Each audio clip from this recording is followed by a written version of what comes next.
Welcome back, brothers and sisters. I am Braden. This homely looking guy right next to me, he's Tim, and this is the Second Legacy, and thank you for stopping by. Today, we've got a jam-packed show. We've got some more amicus briefs. People are piling on. It's almost like there's collaboration and coordination on the left in opposition to freedom. Then we've got some really great stuff around the G3, and of course, Mr. Chris Murphy makes an appearance. Oh, he's rallying the troops. Guys, this is going to be an episode you're going to love. Let me know what you guys think in the comments below. And, of course, hit that like button, subscribe to the channel, and turn the notification bell on. And that, Tim, is how we do an intro. That is. How are you doing, man? That's a good one. I'm doing fine. Thanks, dude. Yeah. You do look a little homely, though. Are you feeling better? I am feeling better. The homeliness is, I think, here to stay, but I do feel better. The coughing has subsided. I'm not blowing snot bubbles, but my oldest son is now sick in bed. I'm sorry. Yeah. I am sorry for the children. After all, Tim, it is for the children. Yep. Well, I got to take him down, get him the jab tomorrow. Not just kidding. Oh, the Fauci ouchie? Nope, not doing it. Oh, man, you can't be having that. Can't be having that. Tim, this is not 2020. Oh, goodness, but we can't open that can of worms because we will get the old boot. Yeah. So we can't do that. So I guess we'll have to carry on something much more fun. Let's do that. Yeah. Like, did you know, Tim? What's that? That there's been a follow-up. There's been a development in the gun controller world. This is exciting. This is big news. You know, yesterday we discussed how all the Everytown for Gun Safety groups and Giffords.org and March for Our Lives, they were making amicus briefs. You know, that whole thing where they undermine their point in their letter to the SCOTUS. They mimic machine guns. Like, they're essentially machine guns. Exactly. They kind of like machine guns. Yeah. Yeah. You were paying attention. I was. I love it. That's true. So that was happening. So just for a refresher, this is number 2 from Dr. Button Pusher, just so you guys can see it. This is what we covered yesterday. Well, there's been a slight development because it turns out there's something in the water in the gun control side, Tim. This is number 3. California Attorney General Rob Bonta urges U.S. Supreme Court to uphold federal bump stock ban, says it is very clear that bump stocks readily convert semi-automatic firearms into machine guns. And that came out yesterday, 5 days after Everytown's. I'm sure coincidences abound, Tim. They do. There's no way to know that these guys were working together in a coordinated attack against the SCOTUS. Oh, right. Yeah.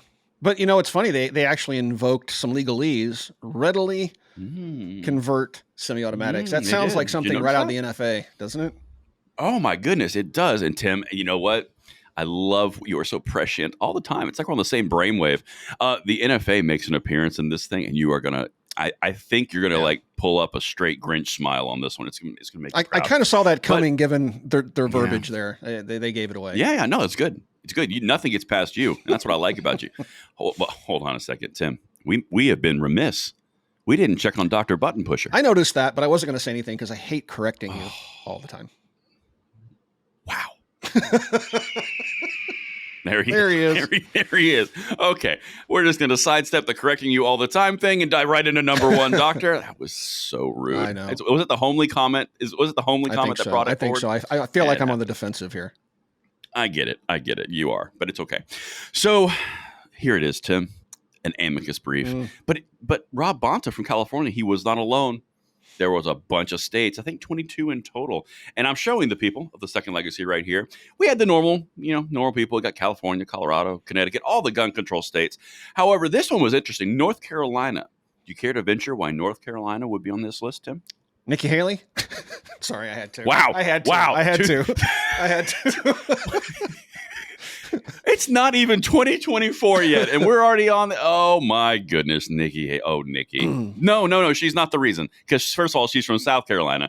I always get those confused. It's the same thing. Other than that, directions. Yeah. Directions. It's okay, whatever. No big deal. North, south, yeah, one's got Palmettos, one's got Outer Banks. No big deal.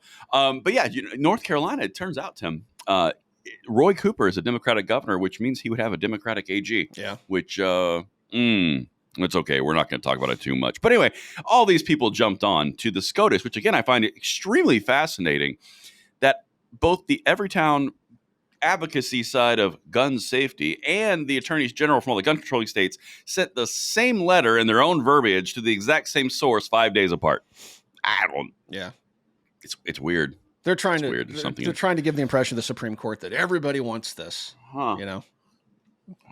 The old gaslighting, huh? Yeah. Hopefully they use similar verbiage as the other goons, Oh, they kind of do. In fact, Oh. Yeah. There's a little bit of that. And the clip that I'm going to show you second here, I'm going to make you wait a little bit, but this is tasty. Let's get into 4. Let me show you what they're saying here, because I think you'll find this fascinating. The rule, of course, talking about the bump stock ban rule, accords with the common sense understanding that bump stock equipped rifles are machine guns in every relevant sense. It also ensures that long-standing legislative policy choices to prohibit automatic weapons are not undermined by transparent technological workarounds. So first they say it's basically a machine gun in every relevant sense, but then it's a technological workaround. Yeah, isn't that weird? And you know what, Tim? I'm glad you picked that up, because technological workaround sounds very familiar to something else that we covered yesterday. This is number 8, Dr. Button Pusher. Does this sound familiar? This is from the Everytown for Gun Safety one. Congress has spoken clearly in banning machine guns and forbidding efforts to evade the ban with technical contrivances. Wait a minute. Technical contrivances and technical workarounds. It's not the same letter. Those are different words, Tim. Yeah. Those are different words. We're contrivances. Okay. Yeah. Mm-hmm. Yep. Got a contrivance for you. Forbidding efforts to evade that ban with what has Congress done that would has anything to do with evading the NFA ban on machine guns from 1986? Actually, wasn't the NFA. Correct. What have they said about evading that? Ever since I was a kid, cranks have been legal. You know, those silly little things that you attach to a trigger guard, you turn it like the little Gatling gun cranks. Nobody's ever complained about those.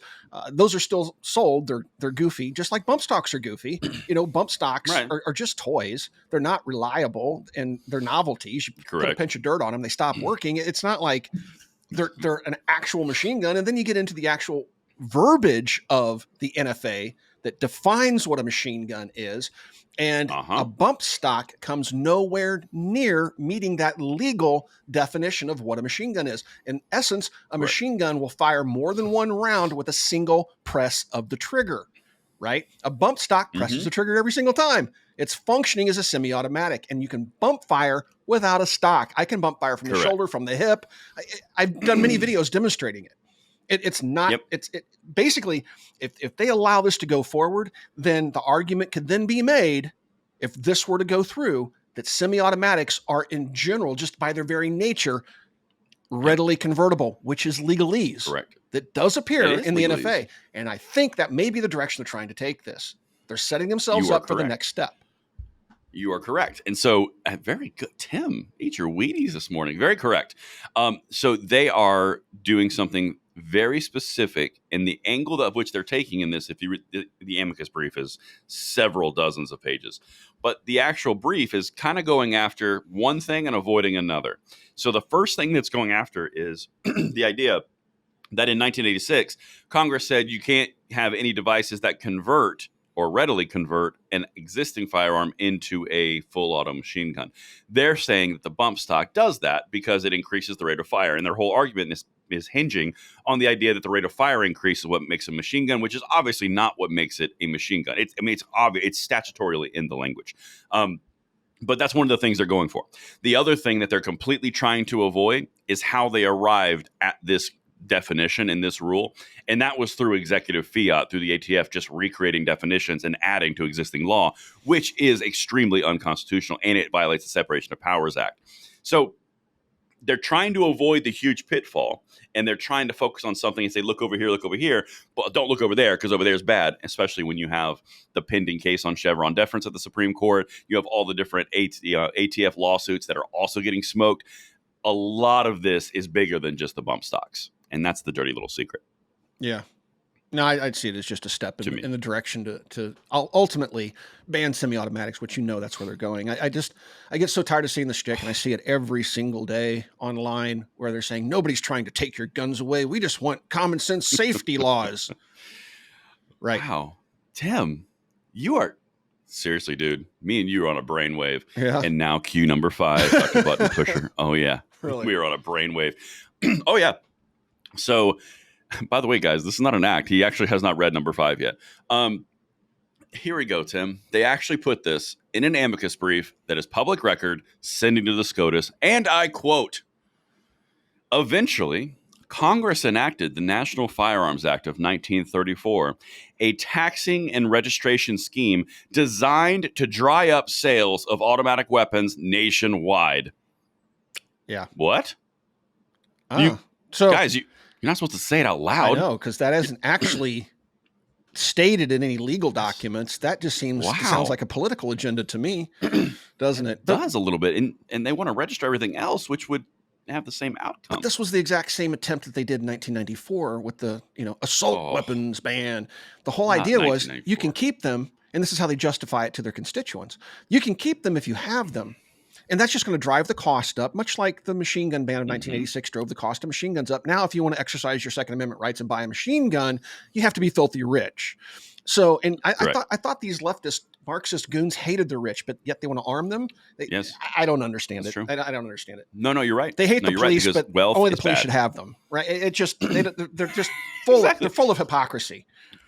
100%. And so that's the old pillars argument. Yeah, but that's the exact same thing they tried in 94. So they wanted to drive up the cost of semi-automatic rifles by banning them cosmetically, thus creating a market for guns that looked like they're supposed to versus the cosmetically corrected ones that were sold throughout the entire ban. But that was to drive the cost up. And as those weapons broke down and over time, any machine is going to fail and it's going to become a collectible. It basically just goes away. And so they're playing that long game again, like the Marxists just love to play.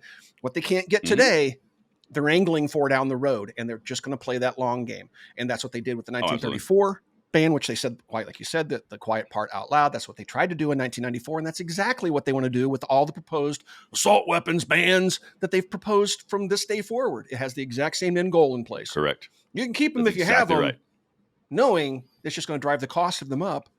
And only rich people have them. And then they'll force the registration. They'll take them all away. We know how it all plays out. Yeah, no, of course. It's been played out like 25 times just in the 20th century alone. Anyway, it's so fascinating to me, Tim, that I think you brought forward a really good point. Wealth is evil, except when it's used for me. Police are bad, except when I want them to have guns because no one else should have guns. Children are precious and the most valuable thing in the world, and we can't have anything happen to them, but abortion is fine. Yeah. I mean, it's literally like, it's just... They're walking, talking hypocrites. They have no consistency in policy whatsoever. It doesn't make any sense. And then you got Gavin Newsom out there saying, we heavily restrict all of your rights and we're the freest state in the country. Like, what? Gavin.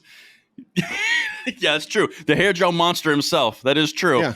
We're the most free state in the union. Actually, doctor, can I get a Gavin? That's true. Because it's true. Thank you, sir. Thank you. That was good. Very well timed. Well timed. Right on point. And now, Tim, just to conclude the point, just in case the people of the Second Legacy thought we were cray-cray, because we can be cray-cray, here's the last piece, I think this is 6. And here, the ATF has recognized what is already clear. Bump stocks transform ordinary weapons into machine guns, and as such, they are covered by existing federal prohibition. Yeah. Well, it's... okay. It's like... no, the ATF actually approved them. They were sold for years, and then under political pressure, they were told to make them go away. And the upper echelons were the ones that were doing it. The field agents and the people that actually have to enforce these laws. Many of them came out and said, "No," but and they understand. And that's why I always wanted to see this pulled before Congress, and especially before the Supreme Court, because politicians aren't supposed to be able to do things like this, right? And that's true. And so it would be interesting to see the ATF come clean about receiving political pressure from the White House to enact a ban, to mess with the laws, to reinterpret the law under Chevron deference, basically creating a whole new law that has nothing to do with the original spirit of the original law, just to get a political agenda done. And that, I think, would become crystal clear if they actually pulled people in, deposed them, and asked them, how did this actually come to pass? That would be nice. Who pulled the strings here? Yeah. Well, we know there's strings being pulled, but you know what? String time, but try and tag gummit. That was a really good transition until I messed it up. You know what string time it is? Segment 2 time. We got to move on from that. Okay. That would have been really great if I didn't just fumble all over the word string 8 times. That's okay though. I tried. Because people of the Second Legacy are forgiving and they love us, and it's okay because we have got to talk about Chris Murphy. In fact, Tim, yes, I'm not sure if you're familiar, but Chris Murphy, he's Mr. Gun Control in the Senate. He's the guy that wants to take a flamethrower that looks like this and do this to the Constitution. Yeah, he's that guy. Well, we've got some clips. We do have some clips, Tim. And I know it's early in the morning on a Thursday, but I've got to do it to you. We've got to listen to Chris Murphy talk, and I'm sorry. I wish this Supreme Court just simply interpreted the law. But we all know that the conservative justices on that court are political figures. And some of them do have their finger up to test the political winds. And so when we do the work of building a movement to demand that citizens, not the court, decide the gun laws of this country, well, maybe, just maybe, we have an impact. Good grief. Interesting. Isn't that fascinating? This is why they want a democracy that they're always rambling on about, and not a constitutional republic, because all they need is 51%, a simple majority, and they can impose their will, their tyranny on the other 49%. This is why they want to do away with the Electoral College and things like that. This is why they do everything they do. And then to say that the Republican justices are political creatures. Right. Excuse me? Come again? And he wishes they would just read the law.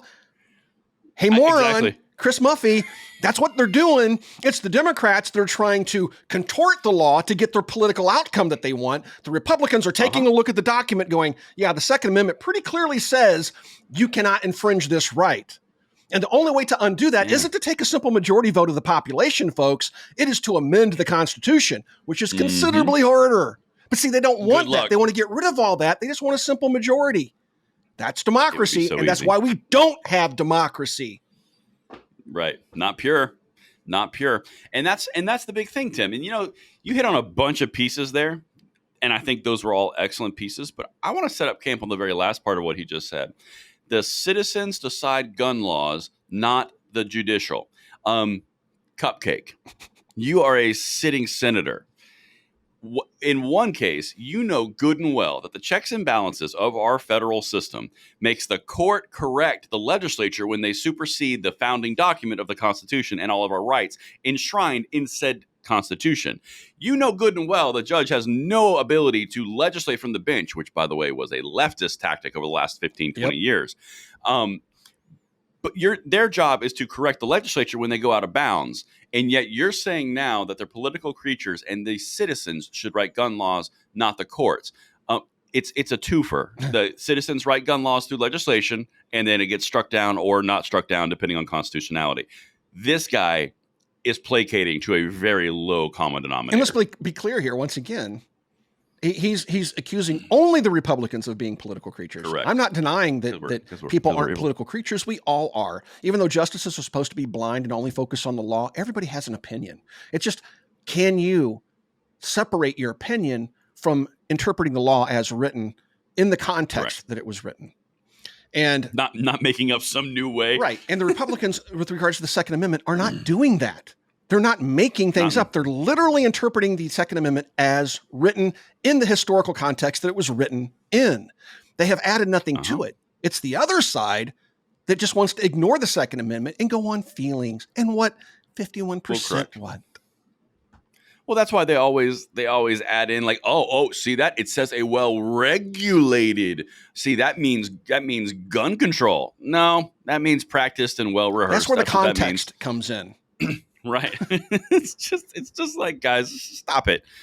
But Tim, we have even more Chris Murphy. We have 2 more clips. If you weren't nauseous yet, let's hit number 10. So I've got some good news. On January 1st, a new law goes into effect in Illinois that significantly restricts the sale of high-capacity magazines and semi-automatic assault weapons. It's another state that has passed a law restricting access to these dangerous weapons, and it's going to save a lot of lives in Illinois. But it wasn't a foregone conclusion. The right wing, the gun rights groups tried to bring a case before the federal district court, the Seventh Circuit, and then the Supreme Court to get an injunction instituted, stopping the law from going into effect. And both the Seventh Circuit and, interestingly and importantly, the Supreme Court declined to issue that injunction. The Seventh Circuit said that the restriction on assault weapons and high-capacity magazines was very much in keeping with legislation that's been passed all around the country. Talk about doesn't matter. Completely misrepresenting what actually took place. 100%. And also, it doesn't matter. the big payoff. See, it's in line with all the other infringements, so we're good. Yeah. Yeah. No, it's not. And basically what he's saying is like, look, we won. The Supreme Court decided in our favor is what he's trying to convey here. And that's not what happened. The Supreme Court has a long-standing tradition of letting these cases work their way through the lower courts before the actual case, which wasn't what but went before them, before the actual case winds up in the Supreme Court. They let the lower courts do their jobs. They don't intervene prematurely.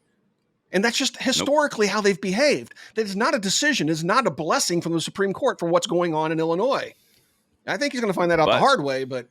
Exactly. It's like, no, keep on telling people. But check this out, folks. This law in Illinois, when it goes into effect on January 1st, is going to save lives. How many guns did it take away? None. How exactly? And how many people have registered them? Nearly none.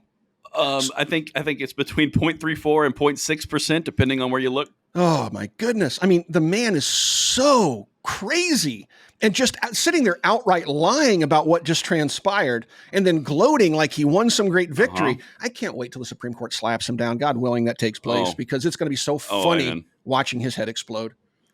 But you know what? You know something else, and this is something that I caught, and this is completely unrelated to actually what he's saying. This is just more in the context of what he's doing. If I was a gun control advocate, I would feel demeaned if someone was talking down to me like this. Like, and what that means is, and we can do this, and then our movement and what we're doing, and I'm like, dude, like, I'm not below you. Like, talk with me. You saw something very similar with Steve Dettelbach. Remember when? Excuse me. Remember when he was at Harvard and he was talking to Harvard students about, and we have to remove the staples and Adobe, and we have to actually have someone feed that every day, great people, into the machines. I mean, it's so complicated. It's got to be face up and everything. It's just, and the forms have two sides. They demean them, and they're like, "Oh, look at him trying to teach me things." Man, they are peeing in your Cheerios, and they're calling it lemon juice. I don't know if we have I don't know if we have the soundbite of Kamala Harris talking about AI. AI. It stands for artificial intelligence. Like, everybody in the audience must have been like, does it? Does it? Well, I think she just figured that out yesterday. After all, Tim, we have the freedom to be and to live and to be in which live and be. And be. So gun control. Right. It's just so bad. They're such idiots. So bad. But, it's bad. It's painful. But we have one more, Chris Murphy. Oh, man. We have one more. This is number. I know. All right, go ahead. I know. You got to take a Murphy later. I know. There's an 11. Good news that Illinois passed this law, that it's going into effect, that the Supreme Court declined to institute an injunction. And it's just more reason for us to continue to build this movement to pass gun safety laws, because it gets laws passed like we saw in Illinois, and maybe it has an impact on the future direction of the Supreme Court. You know what I find funny? What? No, you do. Yeah, what? So he calls it in that clip gun safety laws, but in the previous clip he called it an assault weapons ban. So what is it? Are you banning guns or are you doing safety? Yeah, what are we doing? What are we doing here? I would just like to point out, Tim, it's just me in the room asking for a friend, of course. Do you think it's a good idea for a senator to be advocating for the idea that citizens can influence the Supreme Court? Because I'm pretty sure that's not okay. No, I mean, these are the same people that would go out in front of the justices' homes to harass them. That's true. These are the same people that Chucky Schumer stood out there and said they're going to reap the whirlwind, which was a threat to the justices of the Supreme Court. That's what they do. Yeah. This is what Marxists do. Marxists live for revolution. And in revolution, you just got to intimidate everybody around you to get what you want. We're just seeing the Marxist plot line play out all over again right here in the United States, post-Cold War. You know what I feel? I get this cartoon image of a bunch of sheep and surrounded by just wolves everywhere going about their business, and the sheep are just punching wolves right in the face. It's just like, I wouldn't do that. But anyway, that's neither here nor there, because you, sir, you get to take said extinguisher and flamethrower thing of freedom and do a G3, don't you? All right, let's jump into G3. So this is an interesting one, folks. This is number 12, Doc. This is from Mike Bloomberg. You know him, right? Like one of the big financiers of gun control nationwide. And he made this post, which I thought was interesting. The post reads, gun violence is the #1 cause of death for children and teens across the United States. We must do better. Notice how he threw in teens this time. Yeah, weird. Isn't that odd? It's almost like he listens to us critiquing their stupidity. Oh, maybe he does. And hey, Mike. But just keep in mind, folks, guns are not the #1 killer of children in the United States. And and that's been disproven many, many times. But they just keep parroting the same lie because it's emotional. It's how they get what they want. To continue, that's why I'm triple matching all donations to every town made before the end of the year. Oh. So out there spreading the lie. Disgusting. Yeah. Ugh. But he's going to triple match. Why do you think they're doing this? Could it be that they're getting their butts kicked in the courts? They're getting their butts kicked everywhere, legislatively, even in the press. And you have the press coming out mocking the governor of New Mexico, the leftist press. I mean, they're losing the argument. So here, Bloomberg is just like George Soros. When you're losing the argument, throw more money at it. Yeah, isn't it? But you know what? I can't help but notice, Tim, as a business owner, and I'm sure you are as well, very familiar, very astute. What would be the benefit of all of a sudden, magically, at the end of the year, after you've probably done your taxes and you've probably looked at your whole revenue stream and you've probably seen that you're a gajillionaire, what are the odds that right at the end of the year, there's a tax scheme, or excuse me, a charity donation that's going to conclude before the end of the year, and it's going to triple existing donate? What do you bet that has something to do with tax write-off? Oh, I guarantee it has to do with tax write-off. Yeah. Oh, he'll definitely write that off. I thought that was evil. Yeah. But I thought that was evil because, he's tripling it. So maybe Mike had a really good year, and he doesn't want to pay as many taxes, and so he's got to donate somewhere in like political advocacy. Oh, no. That's a write-off. All the Democrats were taxing the rich, man. And he's a Democrat. He wants to tax himself. Why? What are you saying? I know. It's not like the Bidens skip out on taxes or anything. Don't you do it. Don't you dare call into question our dear leader. He is the greatest president that's ever existed with 89 bagajillion votes. Ants voted for him, Tim. I know. Ants. I know. That's how easy it was. Yep. Duh. Yep. Sarcasm, by the way. I hope everyone knows that. I'm pretty sure there were Civil War veterans voting for him. So they were. Yeah. They were. And active duty, Civil War. They were there too. Because you're a dog-faced pony soldier. All right, let's move on. Let's move on to number 13 because this is traditional gun grabber nonsense right here. Number 13, Doc. No, sorry. This is from Robert. Great name, Robert. Let's just call him Bob. So Bob has this to say: the AR-15, the weapon used by the gunman at Robb Elementary School, is designed to blow targets apart. It's a weapon built for war. Bullets travel with such fierce velocity that they can decapitate a person or leave a body look as though a grenade went off. Peter Ree, a trauma surgeon. I guess he's quoting this Peter guy. So, yeah, that's clearly, boy, if you think 5.56 is powerful, a varmint cartridge that is not legal for even deer in most states is decapitating people and blowing things up. What do you think is going to happen when this guy figures out that 308 exists, 243 exists, 30-06 exists, 338 Lapua? I could go down the list of cartridges that are more 6.8. Yeah, 5.56 literally falls probably just left of center on the power spectrum of cartridges that are available in the United States. It is not a powerful cartridge, but they keep painting this picture that it's just some death ray, and it just isn't. Take a look at what the president himself said. 9mm will suck a lung out of a body. Is it more powerful or less powerful than 9mm? If you can suck a lung out of a body, surely 9mm can decapitate too. Who knows? These guys are experts. Yeah, they need to write a book or something. Yes. Nailed it, man. You are so good at G3. I just want to throw that out there for the people. And then I just want to throw it out there. All those years of YouTube experience really shines through in G3. I just want to say it. It's just fun. I know it's good. It's good. And you do it so well. But it turns out, you're right, that they don't decapitate people or blow them apart. Dude, like when Joy Behar said that you can't even hunt with an AR-15 because there's no meat left. I'm just like, they actually think this. Like they genuinely think that a cartridge that is a 22 diameter is going to blow an entire deer into smithereens and nothing exists. It's just like, then why is it illegal to hunt? Illegal to hunt with, to your point.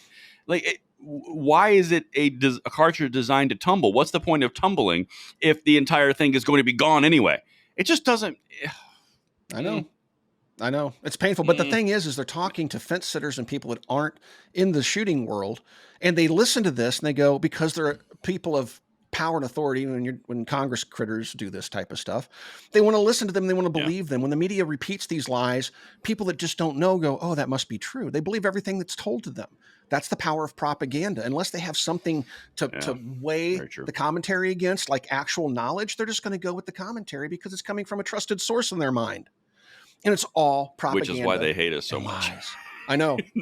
That's why we are the gun lobby. We are actually, are we actually a gun lobby? I'm curious. Do they count us, you think? I don't lobby. You think we make it in? I don't lobby. But our lobby is very specific. But do we gun? We gun. But do we gun? And I support a gun lobby financially, but I'm not a gun lobby. Yeah. Things to ponder. But anyway, let's take us out. We got a day to do. We got to go. It's over, folks. Thank you for watching The Second Legacy, and we'll talk to you guys soon.